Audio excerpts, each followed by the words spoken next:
Mga kababayan, may maanghang na banat si Kiko Barzaga kay Bongbong Marcos Jr. at tinawag at sinabihan talaga niya itong magnanakaw. Or at least, ninanakawan ang mga Pilipino. Laman na naman ng balita si Kiko Barzaga, salamat na lang at may batang public servant or kongresista na pumapalag kay Marcos Jr. at sa mga magnanakaw. Magnanakaw ba? Kurakot. Pag kurakot, di magnanakaw. Kurap eh. Ninanakaw ang pera ng taong bayan. So, hindi lang naman ito si Marcos Jr. Siyempre, marami ring buhaya na kasamahan si Kiko sa lower house na pinagbabalakan nga siyang tanggalin dahil nga pumapalag siya sa nakagawian ng sistema. Yan nga po ang mahirap mga kababayan eh. Kung ang inabutan mong institusyon, or sistema or kalakaran ay talamak na ang nakawan na parang normal na at ginagawa naman na ng lahat, pati bayan na lang yan talaga ng loob, no? Gagaya ka ba? Makikisama ka ba? Sasabihin mo ba sa sarili mo na, marami naman akong nagawang kabutihan, maano man lang bang bumawi rin ako at kumupit din ako ng para sa akin. Total, marami na ako nagawang maganda eh. Right? Ganun kasi ang reasoning ng iba. And also marami naman ang gumagawa, marami naman ang may kickback, marami naman ang namimeke ng may mga ghost employees. Alam niyo bang meron ding ghost employees mga kababayan? Di ba bago pa nga tumunog yung ghost projects na yan? Kunwari ng isang politiko, yung staff niya, 20, yung pala dalawa lang. So, under his payroll, doon na napupunta yung gastos ng opisina niya, may mga pinapasweldohan kunwari, kung marami nakakalam yan. Di ba? Kunwari marami siyang tauhan na pinapasweldohan, binibigyan ng Christmas bonus, pero wag ka isa, dalawa lang pala ang kanilang tao. So, kalakaran na ito na iniisip ng iba, ginagawa rin naman ng iba, di gagawin ko rin. Bakit ba? Wala naman eh. I'll scratch your back, you scratch mine. Right? You scratch my back, I'll scratch yours. Ganun yun. Takipan, kanya-kanya. So, nakakatuwa na merong mga sumasalungat sa ganitong flow, no? Hindi sumusunod sa kalakaran. And maangas na nagsasabing, ninanakawan tayo ni Marcos Jr. Bakit ba? Kasi nga, ngayong panahon ng kalamidad, nananawagan si Niwi na magkaisa na ang lahat. Niwi, coming from you, na galing sa Unity, you think makikinig ang taong bayan sa'yo? Mag-unite kami lang, hindi ka kasali. Mambubudol ka eh. Yan yung sinasabi mga kababayan na hindi talaga pwedeng pagsamahin ng langis sa tubig at ang kabutihan at kasamaan. Aalisin mo talaga ang nabubulok sa hindi nabubulok, di ba? So, eto po, sabi ni Ngiwi, magkaisa tayo, ang bawat segundo ay mahalaga. Really ba? Sa katulad mong hindi nagtatrabaho? My God! My God! Does he hear himself, mga atat ko? Narinig ba yung mga pinagsasabi niya? Hindi ba siya kinikalabutan? Hindi ba siya tinatablan ng hiya? So yun ang payag ni Iwi regarding nga sa, 'di ba, sa mga nangyayari ngayon na para mabilis na makaahon ang mga Pilipino, lalo na yung mga nasalanta ng bagyo at mga lindol ganyan. Magkaisa na, magtulungan. Kilala naman ang mga Pilipino sa value na or 'di ba sa bayanihan spirit. Sa character, sa pag-uugali na nagbabayanihan talaga mga Pilipino. Pag alam natin na nangangailangan ng tulong ang ating kapitbahay, kakilala, at kahit hindi pa nga natin kaano-ano, tumutulong tayo. Hindi katulad ng ibang lahi na walang pakialamanan, di ba? Deadmahan. Bala kayo dyan. Ganon. Even sa ating kultura mga kababayan, at nakagisnan na hindi natin pinababayaan ang ating mga lolo, lola, at iba pang kamag-anak, di ba? Kaya nga nuclear family, extended family tayo eh. No? Ang mga nakatira sa bahay natin, hindi lang magulang at anak, nandun din yung mga kapatid, tiyuhin, tiyahin, lolo, lola. Minsan may inaampon pang hindi naman kadugo, lumalaki sa atin, di ba? Ganyan. So ang laman ng isang household ay hindi lang nanay, tatay, anak. Hindi katulad ng ibang bansa, pagpatak nga ng 18, ang mga anak ay umaalis na sa kani-kanilang tahanan at nagpapaka-independent at magtatayo na, 'di ba? At mamumuhay ng sila lang at magbubuo rin eventually ng sariling pamilya at natuturuan ng independence at responsibility. Hindi ganyan sa Pilipinas. Tayo buklod-buklod. Kaya hindi malayong nagtutulungan naman talaga. Hindi mo kailangan sabihin ng Ngiwi eh. Hindi mo kailangan palalahanan ng mga Pilipino. Likas sa mga Pilipino ang pagtutulungan at pagiging matulungin. Nagkakaisa ang mga Pilipino, pero ngayon dahil nga sa pananabotahan niyo, watak-watak. Nagkakawatak-watak lang naman dahil sa politika. Politika, relihiyon, yun ang nagpapawatak-watak sa mga Pilipino. Without it, united ang mga Pinoy. Eh kaso mo may mga brainwashers, may mga manguuto, may mga manloloko, may mambubudol, may manggagamit. Marami rin ang nauuto. Pero hindi naman natin pwedeng i-blame ang mga kababayan natin, di ba, na nagbubulag-bulagan with the likes of sumasamba sa mga dilaw at sumasamba dito sa inutil na pulahan na singiwi. Okay, magkaisa raw. Nagkaisa na nga kayo laban sa mga Duterte. Pinagkaisahan nyo na nga ang mga Pilipino eh. Laban, tama si Kiko no, sa kanyang hashtag na Philippines versus Marcos. Kasi nag-unite kayo laban sa Pilipinas. Nag-unite kayo laban sa mga maliliit na mamamayan. Ang pamilya nyo, ang angkan nyo, kasama ng mga makakaliwa, kakampi nyo na rin ang kakamping. Tama ba? Pati mga oligarchs. Nag-unite kayo laban sa amin.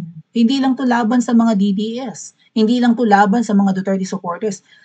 Ginamit nyo at ginagatasan nyo na para kayong mga vampira at hayok sa dugo at pera ang mga ordinaryong Pilipino. Kayo ang nag-unite laban sa mga kawawang Pinoy na hirap na sa buhay. Kaya dapat mag-unite kami, hindi kayo kasali. Kasi kalaban kayo. Philippines versus Marcos talaga ito mga kababayan. Ewan ko lang kung kailan magigising ang mga kakampings. Right? At ewan ko lang kung magigising pa ang mga loyalista nga.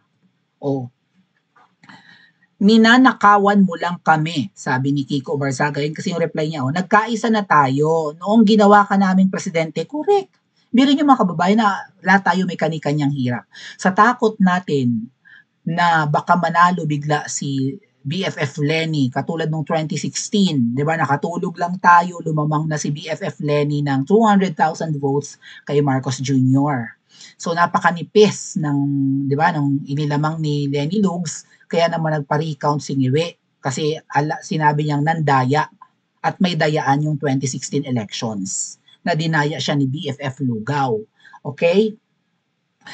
So, Noong 2022, united tayong lahat, kanya-kanyang sakripisyo. Ako nga mga kababayan, alas 7 na ng umaga, walang tulog, nag-aabang, sure ng panalo si Ngiwi, milya-milya na ang layo, 15 million na ang lamang kay BFF Lugaw.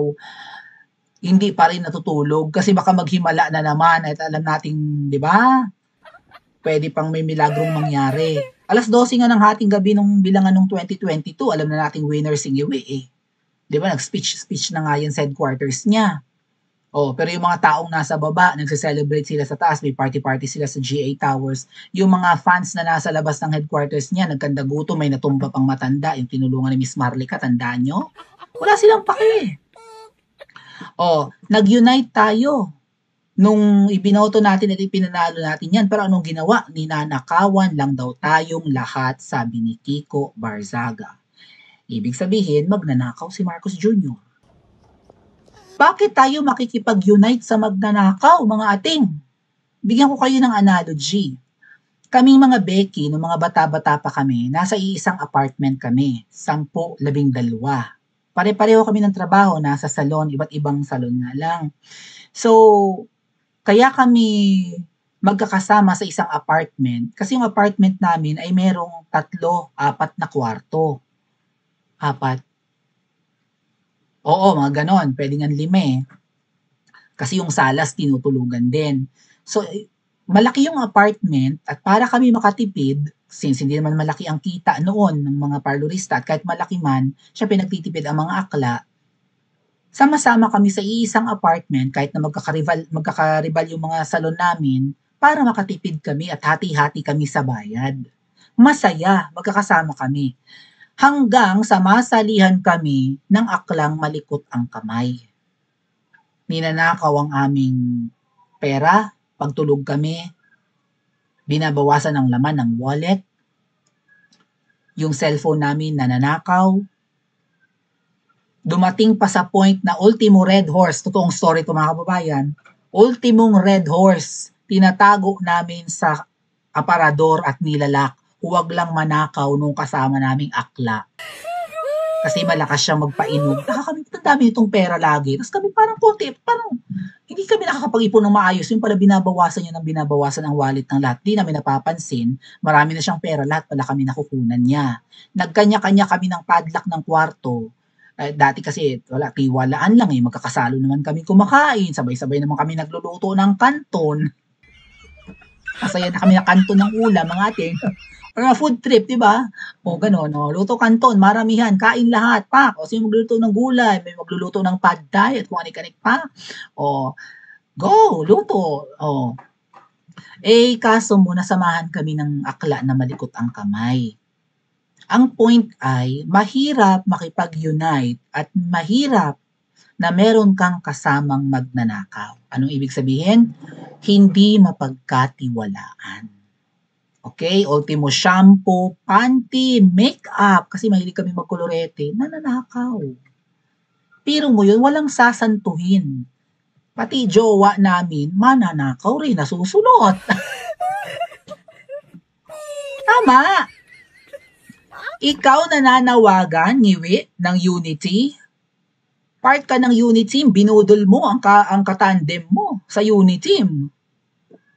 Tinraidor mo si Pangulong Duterte tas mananawagan ka ng unity? Kung si VP Sara pa siguro ang manawagan, kung ang Duterte pa ang manawagan, lalo nung panahon ni Tatay Digong, maniniwala at marami ang makikinig. Matter of fact, maraming nakinig. Nagkaisa ang mga Pilipino noon na tapusin ang problema sa droga. Di ba? Sumunod ang lahat kay PRRD, kung hindi man lahat karamihan, nagbalik loob, nagbagong buhay, nagparehab. Okay? Sa takot matukhang. Hindi ka naman mapapatay sa tuktukhang yo lang yun Mangangatok ka lang at sasabihin na nakarinig kami na nagbebenta kayo or gumagamit kayo. So pausap, hangyo nga, 'di ba? Nakikiusap ka. Wag na po kayong gumamit. Okay? Magbagong buhay na po kayo. Ngayon, kung di ka magbabagong buhay, good luck sa'yo. Makakasama ka talaga sa giyera kontra droga, di ba? So maraming sumuko noon, di ba? Makikita nyo, thousands ang pumupunta sa mga rehabilitation centers, sa mga gymnasium, sa mga basketball court, at tinanggap na, kasi nga, naramdaman ng mga Pilipino na meron tayong tatay, na meron tayong leader, na handang baguhin ang buhay natin. Nagkaroon ng pag-asa kaya lang naman kami gumamit ng droga dahil nga out of desperation. 'Di ba? Kaya kami nagbenta, wala kasing trabaho, ito mabilis ang kitaan. 'Di ba? Malungkot ang buhay, mahirap ang buhay, hindi ko kaya mapakain ng mga pamilya ko, ito ang pamamaraan ko ng pagtakas. So, kaya marami ang nalulong. Panahon ni PRRD na nabuhayan ako nga, huwag na tayo lumayo mga kababayan, matagal kong pangarap ang matapos ang pag-aaral. Nung umupo si Tatay Digong, sabi ko, merong kulang sa buhay ko na hindi ko pa nagagawa. Because 2013, panahon pa ni Ngoy, nag-abroad na ako, nagtutour na ako So sabi, okay naman ako sa kinikita ko before. Sa previous job ko na sa salon nga, parlorista ba. Pero sabi ko, parang may kulang sa buhay ko. Parang meron akong kayang gawin na hindi ko pa nagagawa. At yun nga ay ang tapusin ng aking pag-aaral. Gusto ko magkaroon ng college diploma. Pag upo ni Tatay Digong, kasi June siya umupo August, nag-enroll ako in college. Bumilang lang ng ilang buwan. Sabi ko, parang lahat tayo ba? 'Di ba? Optimistic. Parang there's hope. So kung ano man ang gagawin ko, parang may chance na magawa ko. And I did.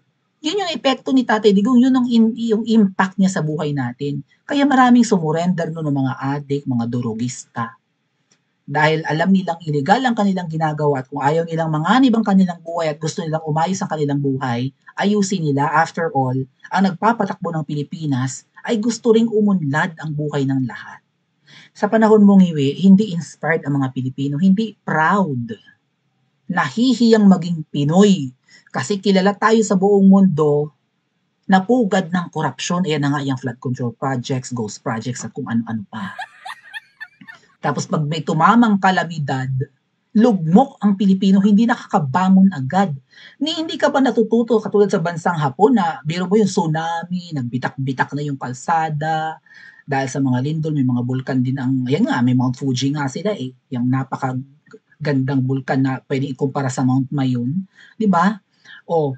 Pero kapag may tsunami, inaanod ng ng 'di ba, ng tubig dagat ang mga kabahayan at mga properties ng mga nakatira diyan sa Japan, coastal areas ng Japan.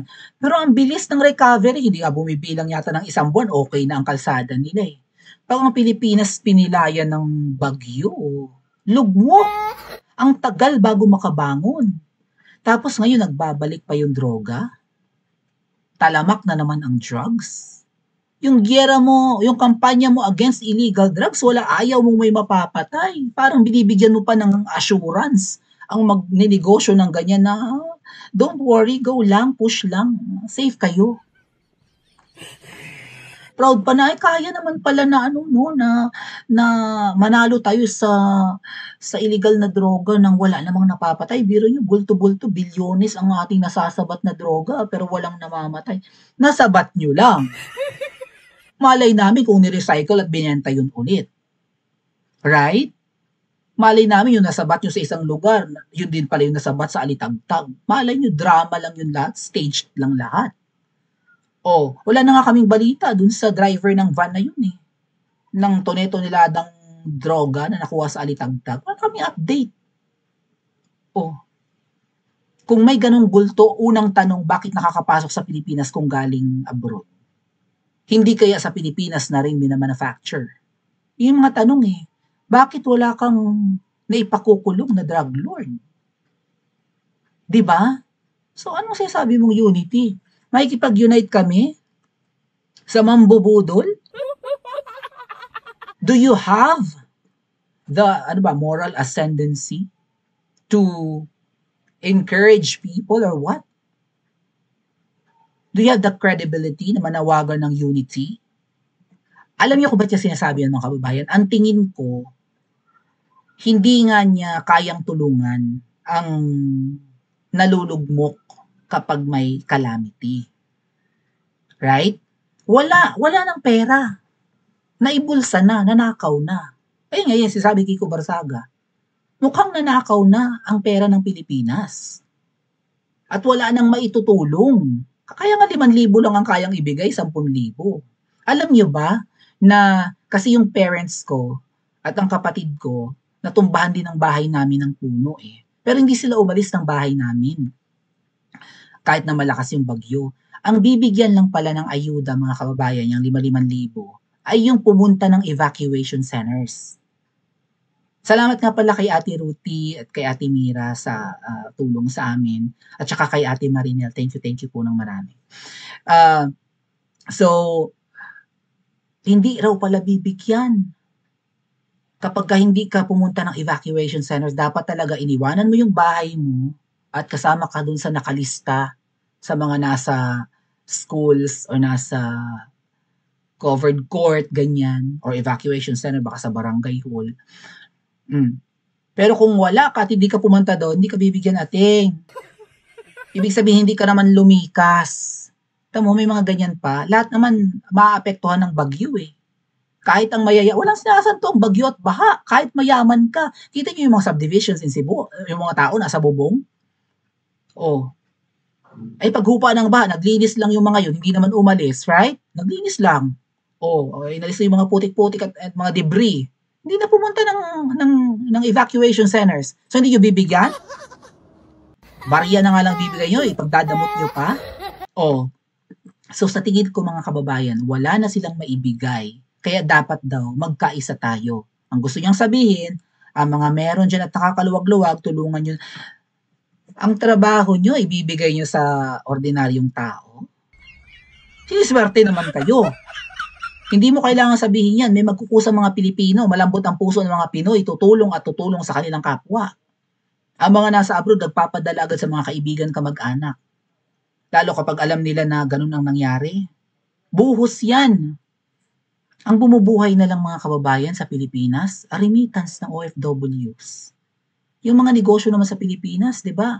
Hindi naman ganun kalaki ang kita kung nagnenegosyo kayo sa Pilipinas. Hindi. OFW ang bloodline ng economy ng Pilipinas. Without the OFWs, bagsak ang Pilipinas. Oh, tourism na nga lang, lugmok na eh. Mas mura pa mag-tour sa Thailand, sa Vietnam. Even in kung safe, hindi safe sa Myanmar eh. even in Cambodia, sa Southeast, Indonesia, ganyan, Malaysia. Pero kung sa Pilipinas ka magtutur, mas mahal. Tapos ang hirap pa mag-travel. Hindi accessible dahil nga puro kapuluan ng Pilipinas. Wala naman tayong high-speed train, wala naman tayong bullet train para minuto lang ang pagpunta ng Visayas kung galing kang Luzon. Wala. Ang hirap i-promote ng tourism ng Pilipinas kahit napakaganda ng bansa natin, kahit na magiliw ang mga tao at palakaibigan, kahit madali mag-tour sa Pilipinas dahil English-speaking people ang mga Pinoy, hindi mahirap makipag-communicate, o hindi katulad ng ibang bansa na hindi pa naman bihasa sa wikang Ingles pero nakikita na yan ng ibang bansa o just like Thailand and Vietnam, alam nila na potential ang Pilipinas. 'Di ba? Kaya lang puro kurakot. Puro mandarambong.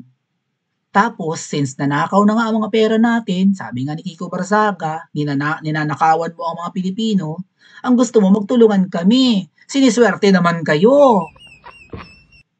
Kaya tuloy merong mga ganyan, mga solicitor, okay? Nanonulisit, ginagamit ang OVP. At dahil dikit sa OVP, hindi na mapagdududahan. Walang masamang tumulong, pero dahil dyan, 'di ba? Nagagamitan eh. Ginagamit ng mga politiko ang pagiging malambot ng puso ng mga Pinoy, ang pagiging matulungin at papagmahal ng mga Pinoy para makasurvive tayo on our own imbis na magtrabaho sila. Sila nakaw ng pera natin, ng buwis ng bayan ng Pilipinas. Tayo tulungan lang ng tulungan. Sila, tumataba ang bulsa. Kaya yan ang sagot kung bakit yumayaman ang mayayaman na at naghihirap at patuloy naghihirap ang mga Pilipino na mahihirap. Bahagya ka ng makatawid from poverty or makaahon. Kung hindi ka mag-a-abroad, hindi ka makakaahon sa kahirapan sa Pilipinas. Kung hindi ka gagawa ng illegal, hindi ka makakaahon sa kahirapan. Kaya nga talamak yung droga at bumabalik na naman yung droga eh. Kasi mahal ang, 'di ba? Mahal ang bentahan, mabilis ibenta, kung maraming adik. My God. Hindi kaya dapat mag-unite na mga Pilipino para sipain ang mga inutil at magnanakaw? Pa-comment po sa comment section at mag-like and subscribe. Diyan ka mag-iingat ni Wi. Kapag totoong nag-unite ang Pilipino, lalo ngayong November, kapag totoong nag-unite ang Pilipino laban sa mga magnanakaw, ay hindi kayo aabuti ng Pasko at bagong taon. Amen? Amen.